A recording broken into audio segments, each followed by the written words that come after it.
İradə xanım, hər il Məhərrəm ayı gələndə Aşura sizə hansı mesajları xatırladır və bu mesajlar il boyu həyatınıza necə təsir edir? Mən bu mövzuya biraz daha haşiyəli cavab vermək, yəni yanaşmaq istəyərdim. Hələ uşaqlıq illərim, yəni mənim uşaqlıq dövrüm Sovet dönəminə düşüb bir qismi və həmin dövrdə də məlumdur ki, müəyyən dillə bağlı qadağalar, məhdudiyyətlər mövcud idi. Məhərrəm ayına xüsusilə məhdudiyyətlər qoyulurdu. Hansı ki, bugün bizim keçirdiyimiz ayinlər, məscidlərdə bu Məhərrəm ayının o günlərin qeyd olunması mümkün olan bir şey deyildi həmin dövrdə. Mən belə xatırlayıram. Bəlkə ola bilsin ki, indi məndən böyüklər daha çox söz deyə bilərlər bu barədə.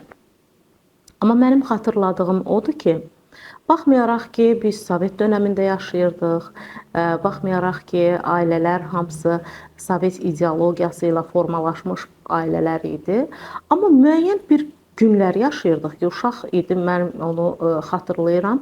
Müəyyən bir günlər gəlirdi ki, valideynlərimiz bizə bəzi şeyləri qadağan edirdilər.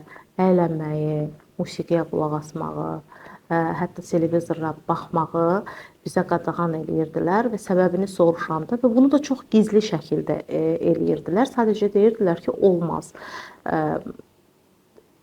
İzah edirdilər ki, bizim bu günlərdə əziz imamlarımız qətlə yetirilib və buna görə də bu əylənmə mövzularından bir neçə gün uzaq olmaq lazımdır. Və elə həmin dönəmlərdə də uşaq idik, biz eşidirdik ki, məsələn, Məhərrəm ayıdır, toy etmək olmaz. Bu Məhərrəm ayı çıxsın, məsələn, bu işi görərik, bu xeyir işi görərik.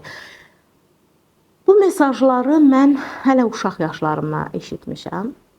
Amma o qədər də dərindən fərqinə vara bilməmişəm. Çünki yenə deyirəm, Sovet dönəmi məhdudiyyətlər bir dövr idi və orada bütünlüklə bunu izahını ala bilmirdik. Sadəcə biz də valideynlərimizlə bərabər həmin günlərin ehtiramını saxlayırdıq. Amma müəyyən bir dövr gəldi ki, artıq Azərbaycan müstəqil dövlət oldu və dini etiqad azadlığı oldu ölkəmizdə. İnsanlar öz dini ayinlərini azad, sərbəst şəkildə yerinə yetirdilər və zaman gəldi, mən Hacı Şahin Həsənli ilə, ustadımız Hacı Şahin Həsənli ilə jurnalist fəaliyyətim dövründə tanış oldum. O da fəaliyyətə yeni başlamış, ictimai fəaliyyətə yeni başlamışdı. Mən də gənc bir müxbir idim və belə bizim bir tanışlığımız yarandı və elə oldu ki, məni onların məscidlərinə dəvət etdi. Yəni toplaşdıqları o məscidə dəvət etdi və belə-belə mən həmin keçmişdə, uşaqlığımda yaşadığım sanki o günləri xatırladım ki, valideynlərimiz bunu üstörtülü şəkildə bizə izah eləyirdilər. Mən deyərdim ki, Məhərrəm ayını, Aşura gününü, hətta İmam Hüseyni, ustadımız Hacı Şahin Həsənlidən tanımışam, o mənə tanıdıb. O mənə Peyğəmbəri və onun əhl-i beytini öyrədib. Hacı Şahini tanıdıqdan sonra mənim həyatımda çox şeylər demək olar ki, dəyişdi. Mən ibadət eləməyə başladım. Namazla bərabər eyni zamanda artıq hicaba məhəbbətim yarandı və hicab bağlamağa başladım. Məhərrəm ayı isə ta o gündən indiyə qədər mənim həyatımda il boyu gözlədiyim aylardan biridir. Deyərdim ki, birincisidir. Hansı ki, biraz loru dildə də deyəcəm. Mən bir il gözləyirəm ki, Məhərrəm ayı gəlsin, mən o 10 günlərdən istifadə edə bilim. Bilmirəm, bacarırammı, çatdırırammı, o istifadəni, o fürsəti qaçıra bilmirəm ki, bilmirəm nə dərəcədə alınır. Amma bu hiss həmişə məndə var. Və çox qəribədir. Necə ki, Ramazan ayı daxil olanda insanın qəlbində qəribə bir sevinç hissi yaranır. Məhərrəm ayı daxil olanda da sanki mənim qəlbimdə, mən özüm haqqında danışıram. Bəlkə ola bilər izləyicilərə bu qəribə görünə bilər, kimsə izləyər, onun üçün qəribə görünə bilər. Mən keçirdiyim hissləri danışıram. Mən Məhərrəm ayı daxil olanda o qəribə bir hüzn və sevinç yaşayıram. Yəni tək hüzn deyil burada. Hüzn və sevinç yaşayıram. Bunu da ifadə edə bilmirəm və qəribə bir keçirdiyim qəribə hisslərdən biri də odur ki, sanki bir doğmamı xatırlayıram. Mən deyərdim ki, İmam Hüseyni və Kərbəla hadisəsini barəsində düşünərkən hiss etdiklərimi sözlə ifadə edə bilmirəm. Mən onun qarşısında acizəm. Yəni, istənilən məsələyə sözlə şərh verə bilərəm. Amma məhz İmam Hüseyn eşqi və Kərbəla qiyamı ilə bağlı keçirdiyim hissləri ifadə etməkdə çox çətinlik çəkirəm. Az öncə qeyd etdiniz ki, uşaqlıqdan bu günə Məhərrəm ayında müəyyən qadağalara riayət edirsiniz. Bu qadağaların həyatınıza nə kimi təsiri və ya faydası var? Əslində bildiyimiz qədər şəriətdə belə bir qadağa mövcud deyil. Bu bizim öz daxilimizdən gələn bir ehtiramdır ki, bu aya hörmətlə İmam Hüseynə ehtiram edirik, hörmət saxlayırıq.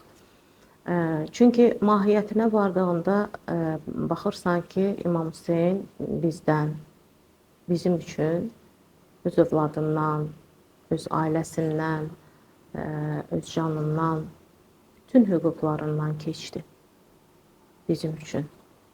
Və düşünürəm ki, İmam Hüseyn Aşura günündə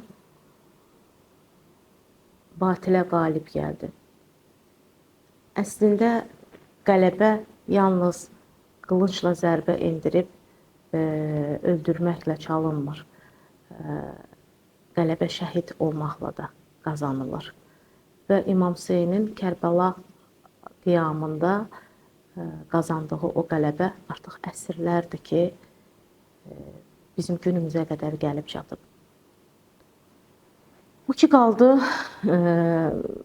əylənmənin, Məhərrəm ayında şadyanalıq etməməyin daha doğrusu mənim özümə verdiyi bir faydaya. Təbii ki, mən bunu düşünərək, hansısa fayda güdərək bunu saxlamamışam. Amma ümumiyyətlə Əhl-i Beytə cüzi bir ehtiram göstərərsənsə, mütləq onun əvəzini görəcəksən. Bu bir həqiqətdir. Aşura və Məhərrəm ayı sizə həyatla bağlı hansı ən vacib dərsi verib? Aşura günündən, həmin gündən sadalamaqla bitməyən insanlıq üçün çox faydalı şeylər götürürəm. Mən orada həqiqəti söyləməyi öyrənirəm. Mən orada Allah üçün candan keçməyi, fəda etməyi öyrənirəm. Mən orada hər şeyin maddi olduğunu öyrənirəm. Bu dünyada hər şeyin maddi olduğunu öyrənirəm. Mən orada batilin çirkinliklərini görürəm. Mən orada bu dünyanın çirkinliklərini görürəm. Və ona görə də mən il boyu gözləyirəm məhz Məhərrəm ayı gəlsin ki, həmin o təmizlənmə dönəmi sanki keçir ruh. Mən Kərbəla hadisəsinə nəzər yetirəndə və bu dönəm yaxınlaşanda, bu dönəm başlayanda, başda mərhum ustadımız Hacı Şahin Həsənli olmaqla çox ilahiyyatçılarımızı dinləyərkən sadaladıqlarımı, mən sədaqəti öyrənirəm orada, mən vəfanı öyrənirəm orada, mən zalımın qarşısında əyilməməyi öyrənirəm orada, hansı ki, xanım Zeynəbin timsalında biz bunu görürük. Xanım Zeynəb necə məğrurcasına o hadisədən sonra dayanır. Danışanda belə insanın, mən o dövrü görməmişəm, mən o hadisənin canlı şahidi də olmamışam. Əsrlər keçib bizə gəlib çatıb, amma bugün o haqda danışanda belə yenə insanda daxilində qəribə hisslər yaranır. Zülmün qarşısında baş əyməmək asan məsələ deyil. Çox çətin insanın üzləşdiyi məqamlardandır.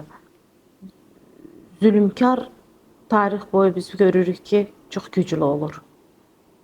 Həm maddi baxımından güclü olur. Dövr sanki onun dövrü olur.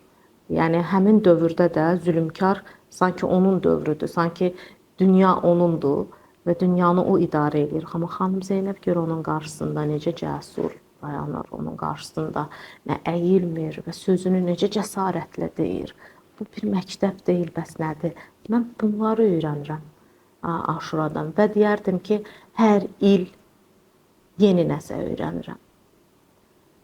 Fədakarlıq, sədaqət, məhəbbət öyrənirəm. Mən aşiqliyi öyrənirəm. Əbəlfəz ağanın İmam Hüseynə qarşı olan aşiqliyindən dərs götürürəm. İnsan sevgini məhz oradan öyrənir. Uşaqların Əbəlfəz ağaya olan məhəbbətini, o necə o məhəbbəti qazanmışdı.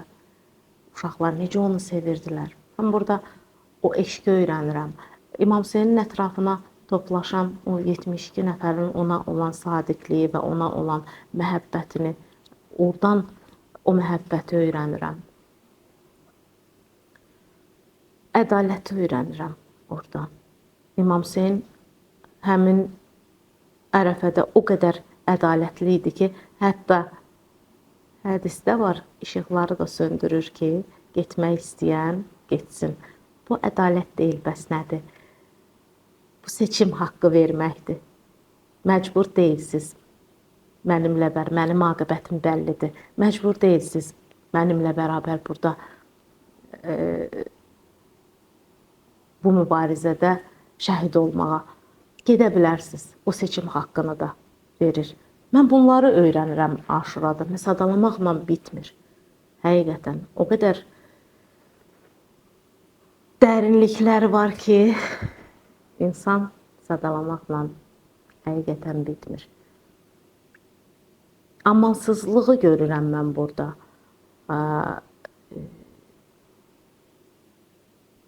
Bir körpəyə göstərilən, bir qadına göstərilən, bir yaşlı qocaya göstərilən amansızlığı görürəm. Mən burada öz övladını Allah yolunda fəda eləyən ananı görürəm. Mən buradan analıq öyrənirəm. Ana necə olmalıdır? Mən Kərbala hadisəsində Vəhəbin anasından analıq öyrənirəm.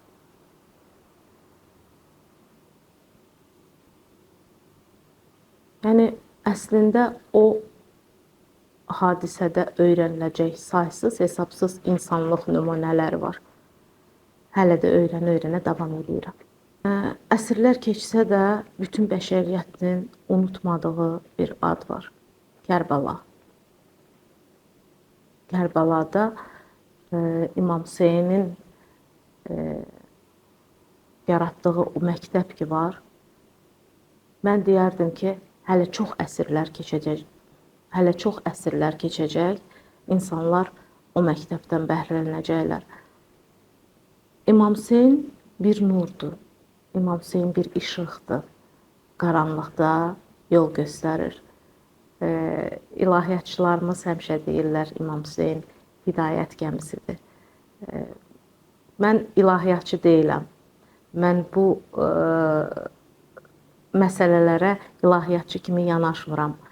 Mən sadəcə bir qəlbində İmam Hüseyn sevgisi olan və bu sevgini ifadə eləməkdə çətinlik çəkən aciz bir bəndəyəm.